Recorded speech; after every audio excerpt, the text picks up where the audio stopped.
C'est un exercice intéressant d'analyser la vitesse. Bien que je ne puisse pas effectuer une analyse au ralenti avec des mesures précises, comme un chronomètre, on peut décomposer votre action en se basant sur les principes de la vitesse de frappe et de la coordination. Analyse de la vitesse de frappe dans la vidéo. 1. Vitesse de déclenchement et d'exécution. Votre mouvement est explosif. On constate une accélération très rapide du bras au moment où vous décidez de frapper. L'action est nette et courte. C'est la rapidité de cette accélération qui donne l'impression de vitesse et de puissance à l'impact. 2. Relâchement musculaire.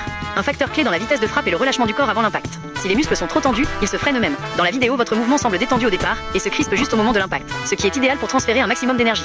Si vous avez développé inconsciemment une meilleure capacité à relâcher vos muscles, cela pourrait expliquer la vitesse accrue que vous ressentez. 3. Coordination et technique. Frapper fort et vite ne dépend pas uniquement de la force brute, mais de la capacité à utiliser efficacement la masse du corps, hanche, tronc, pour propulser le poing. Même si vous n'avez pas de formation en boxe, la répétition de cet acte a pu améliorer votre coordination neuromusculaire pour cette tâche spécifique. Votre corps est devenu plus efficace. Le rôle de l'âge, 36 ans. Comme nous l'avons discuté, l'âge de 36 ans n'est généralement pas le pic des performances maximales. Force et temps de réaction atteignent souvent leur maximum entre 20 et 30 ans.